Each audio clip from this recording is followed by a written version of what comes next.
Assalamualaikum warahmatullahi wabarakatuh. Alhamdulillah wassalatu wassalamu ala Rasulillahi amma ba'du. Ustaz minta maaf ya, agak terlambat hari ini. Taib, di bulan puasa ini semoga Allah Subhanahu wa taala melipat gandakan seluruh amal soleh yang kita semua kerjakan. Di antaranya adalah menuntut ilmu syar'i. Karena menuntut ilmu syar'i adalah satu amalan yang sangat luar biasa sekali, yang dengannya kita bisa sampai ke surga Allah Subhanahu wa taala. Apalagi ilmu yang akan kita pelajari adalah inti dakwahnya seluruh rasul.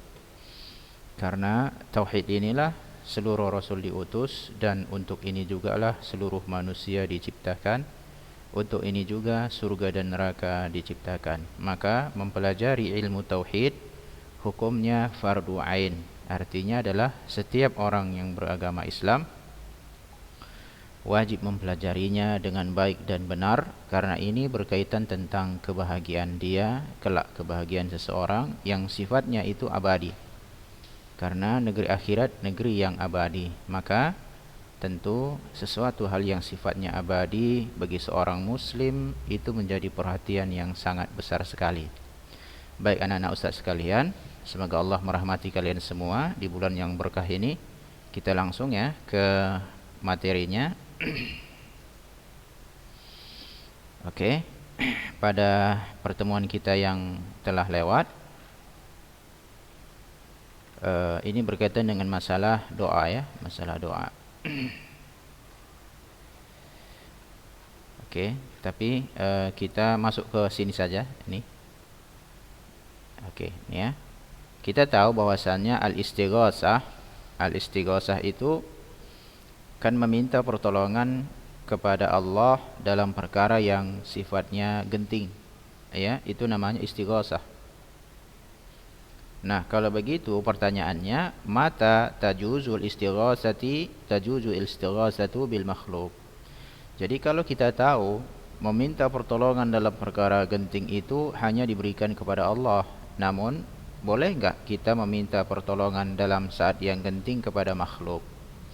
Tentu dengan pertanyaan seperti ini berarti bisa boleh, bisa tidak, kan begitu. Nah, pertanyaannya, konsepnya adalah kapan sih kita meminta pertolongan kepada makhluk dalam perkara yang sifatnya genting? Nah, ini dia yang akan kita bahas ini.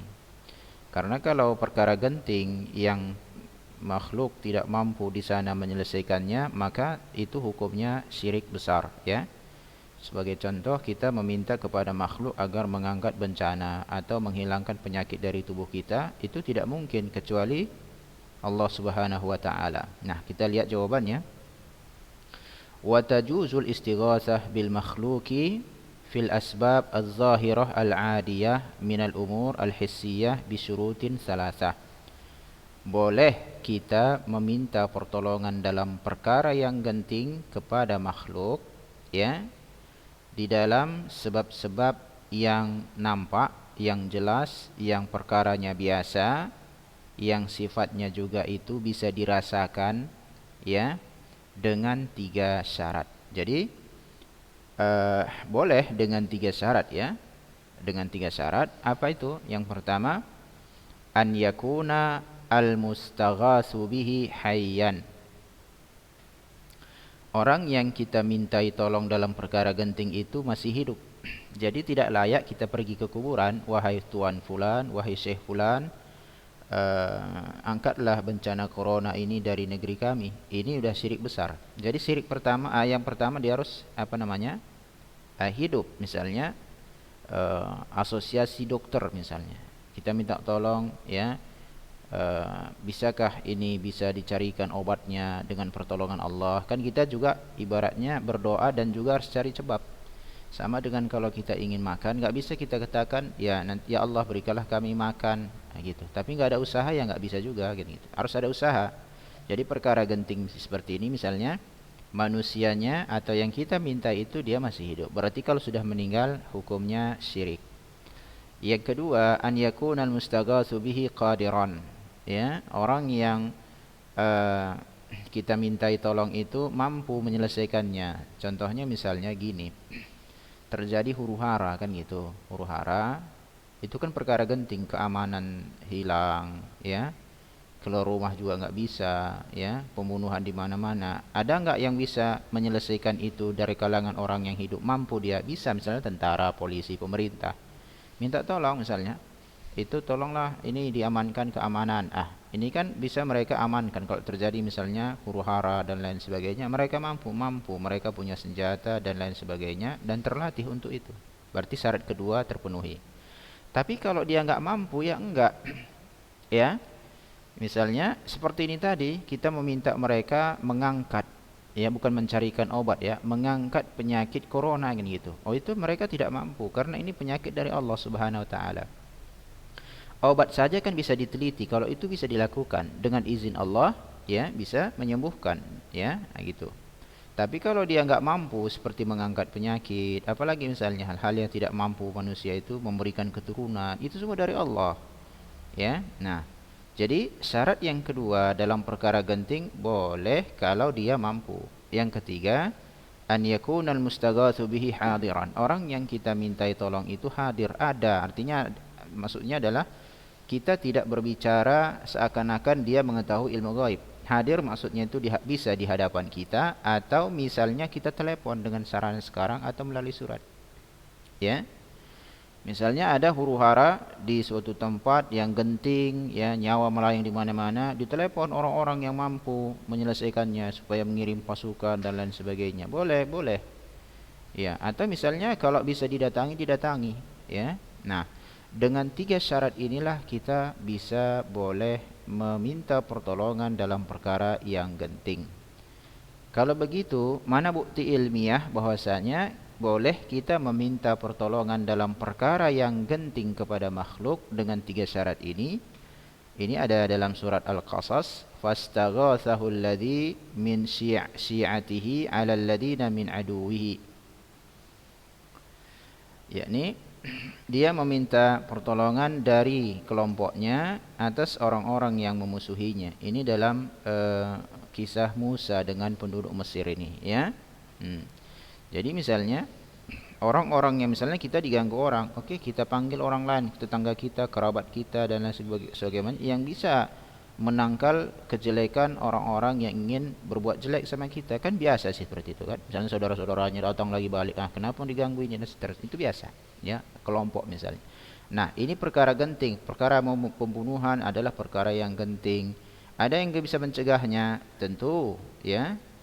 Selama dia hidup, mampu pula dan bisa dijumpai, itu tentu bisa. Ada salah kalau misalnya mengatakan yang hidup itu di Pulau Jawa, enggak dihubungi melalui telepon, tidak pula surat, lalu dia berbicara dari sini, wahai tuan guru, wahai kiai, ya, kami sedang dalam masalah, tolonglah kirimkan, ya, misalnya kalau dia punya solusi, misalnya solusi kepada kami, ya kan. Nah, seperti ini udah kesyirikan. Dari mana kiai itu mengetahuinya? Ya, dengan cara seperti ini berarti dia menganggap kiai itu mengetahui ilmu gaib, ya, padahal yang mengetahui ilmu gaib itu hanya Allah tabaraka wa taala. Nah, hal ini yang tidak boleh. Tetapi kalau sifatnya itu didatangi, ditelepon dan lain sebagainya, dia mampu dan juga masih hidup, maka boleh kita meminta pertolongan kepada orang yang masih hidup dalam perkara yang genting. Baik, sekarang kita masuk yang kedua, ya. Ini tadi yang pertama berarti, yang kemarin itu, ya. Sekarang kita pembahasan yang al-khauf, jenis ibadah, ya, al-khauf wal khasyah wa rahbah, ya. Kita lihat ni, khauf takut, khasyah pun takut juga artinya, ya. Begitu juga rahbah. Tapi lihat kita artinya bagaimana perbedaannya. Al-khaufu minallahi ta'ala min afdali maqamatid din wa ajalliha. Takut kepada Allah atau takut dari Allah termasuk kedudukan yang paling utama di agama ini dan yang paling agung, ya. Takut kepada Allah. Kita takut kepada Allah, maka kita tidak melanggar larangannya. Kita takut kepada Allah, maka kita laksanakan perintahnya. Begitu, ya. Wa qad dzakarallahu azza wa jalla fi kitabih an safwati ibadihi minal malaikah wal anbiya'i was salihin annahum yukhlisuna lillahi ta'ala khaufahum wa khasyatahum wa rahbatahum. Allah Subhanahu wa taala telah menyebutkan di dalam Al-Qur'an tentang hamba-hambanya yang terpilih dari kalangan malaikat, dari kalangan nabi dan orang-orang yang saleh, bahwasanya mereka ini semua mengikhlaskan untuk Allah ibadah khauf ini, ibadah khasyah ini, dan ibadah rahbah ini. Artinya adalah ketakutan yang hakiki itu hanya kepada Allah Subhanahu wa taala. Memang nanti ada namanya takut tabii. Ya, kita takut dari api, takut dari harimau, betul ya. Tetapi takut itu tidak membuat kita meninggalkan peribadatan kepada Allah. Biasa, ya kan? Misalnya orang takut kepada harimau itu biasa. Ya, itu adalah takut. Tapi kan rasa takut kita kepada harimau tidak menghalangi kita beribadah kepada Allah. Coba kita lihat sekarang ya. Kita lihat, coba kita uji nih. Jawab sendirilah di hati. Ustadz takut sama harimau. Betul, takut. Ya, kalian pun takut sama harimau, kan begitu. Makanya harimau di kebun binatang di kerengkengnya berlapis-lapis. Sudah, karena berbahaya memang. Sudah. Nah, di saat kita merasakan ketakutan dengan harimau di dalam hati ini, apakah menghalangi kita beribadah? Enggak, buktinya kita sehari-hari beribadah. Di saat bersamaan kita memang ada juga rasa takut kepada harimau, ya. Artinya sifat takut itu ada pada diri kita, tetapi tidak menghalangi kita beribadah, ya. Jadi ini tidak terlarang. Takut yang sifatnya biasa itu tidak terlarang. Tapi kalau takut itu menghalangi kita beribadah, ini yang berbahaya sekali. Sebagai contoh misalnya begini. Kita ambil orang yang pergi ke dukun ya. Lalu orang dukun ini mengatakan nanti jangan mandi selama sepekan. Ini syarat obatnya. Kalau nanti mandi, ini obatnya hilang khasiat, nanti penyakit muncul lagi. Itu kata dukun. Akhirnya dia pulang enggak mandi-mandi, takut dia apa yang disampaikan oleh dukun. Padahal menjaga kebersihan adalah bagian dari keimanan, bertentangan dengan ajaran Islam. Maka takut yang seperti ini yang disebut takut kesyirikan. Ya, takut kesyirikan. Sudah? Nah, begitu juga misalnya kenapa sih manusia itu nanti kalau kalian pesta ya, hati-hati ini ya, ini berbahaya sekali, nanti jangan nanti menyesal. Enggak akan ada yang bisa menolong kita di akhirat itu. Kalian mau pesta menikah, lalu orang mengatakan enggak boleh menikah di bulan yang ini suro misalnya. Kenapa? Ini bulannya jelek, atau nanti dilihat tanggalnya, ini tanggalnya jelek. Arti ada rasa ketakutan, kan begitu. Sudah? Rasa ketakutan yang seperti ini yang menimbulkan kepada kesyirikan. Ketakutan yang tidak dilandasi secara syar'i ataupun tabi'i ini bertentangan dengan syariat. Jika seandainya memang di bulan itu ada larangan untuk menikah atau di tanggal tertentu ada larangan menikah dari Al-Quran maupun hadis, iyalah baru kita ikuti. Tapi kalau hanya sebuah adat istiadat, ini menjadi masalah. Apa yang kita takutkan di situ? Siapa? Coba ditanya, siapa yang mau kita takutkan? Nanti katanya mungkin nanti enggak berkah pernikahannya, nanti begini. Masalah itu sudah di tangan Allah, enggak ada kaitannya dengan adat istiadat kita. Semuanya itu di tangan Allah Subhanahu wa taala. Dan kemudian betul-betul ditinggalkan. Oh iya, janganlah, carilah hari yang lain. Berarti kan muncul rasa takut itu. Nah, ini yang bermasalah ya taliban. Coba bayangkan berapa banyak, berapa puluh juta Muslim di Indonesia ini yang jatuh dalam kesyirikan yang seperti ini. Mereka tidak menyadarinya. Padahal dalam hati mereka, sanubari mereka yang paling dalam, mereka menginginkan sekali masuk surga Allah Subhanahu wa taala, tapi mereka tidak mendapatkan bagaimana jalan yang benar yang seharusnya ditapaki menuju surga Allah Subhanahu wa taala. Maka di antara nikmat Allah Subhanahu wa taala itu hendaklah kita bersyukur, talibat bersyukur di saat Allah memberikan hidayah taufik menuntut ilmu, khususnya mempelajari akidah yang sahihah seperti ini. Kemudian ya talibat, ya, di sini disebutkan dalam surah An-Nahl, nanti satu aja ayatnya ya. Yakhafuna rabbahum min fawqihim wa yaf'aluna ma yu'marun.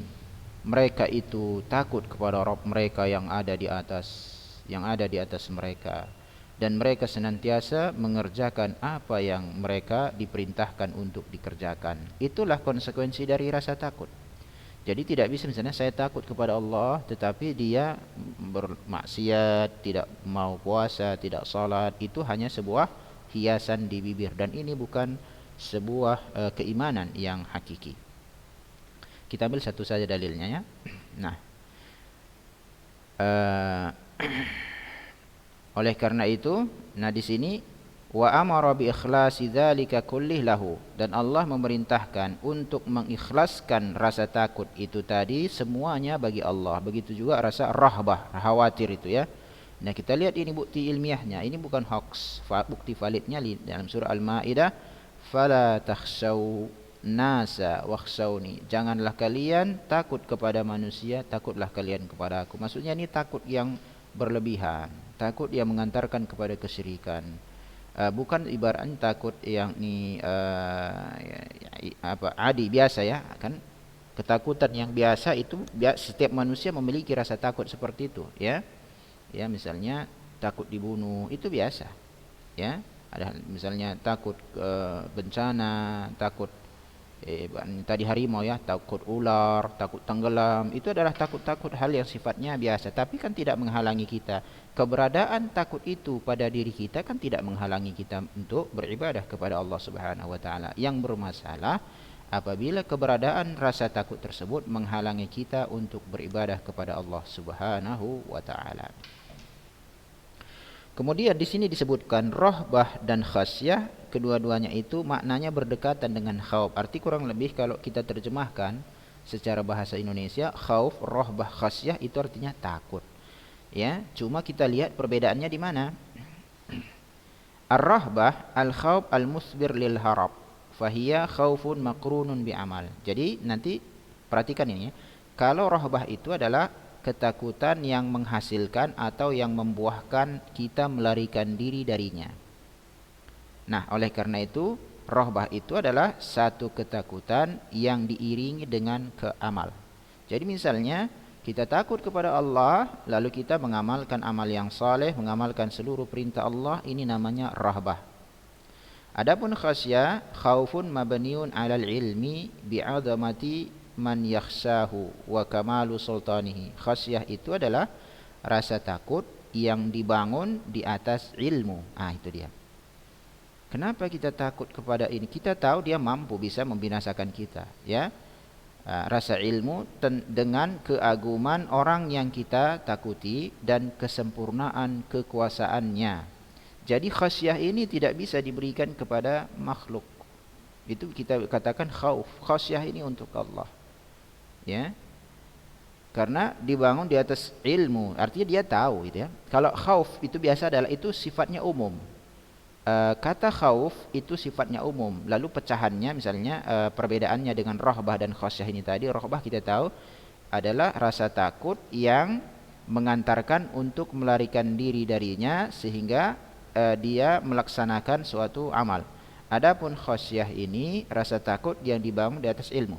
Jadi kalau kita mengetahui keagungan Allah Subhanahu wa taala, kita mengetahui kesempurnaan kekuasaan Allah dan menimbulkan rasa takut pada diri kita, itulah namanya khasyah.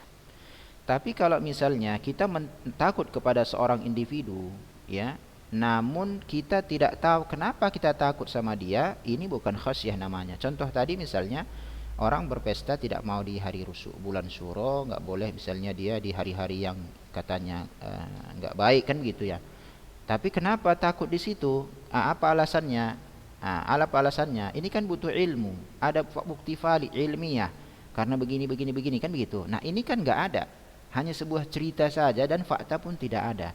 Dari mana kita mengetahui? Kalau seandainya memang hal itu valid, tentu saja ini tersebar kepada seluruh manusia di penjuru dunia. Kok di suku-suku tertentu saja hal itu adanya? Oleh karena itu ini sifatnya tidak valid, hanya sebuah cerita karangan secara turun-temurun diwariskan. Dan ini kita tidak katakan sebagai al-khasyah. Al-khasyah adalah rasa takut yang dibangun di atas ilmu dengan keagungan orang yang kita takuti atau zat yang kita takuti dan kesempurnaan kekuasaannya. Paham ya? Itulah perbedaan antara khauf, rahbah dan al-khasyah. Dipindahkan ke catatan. Kemudian,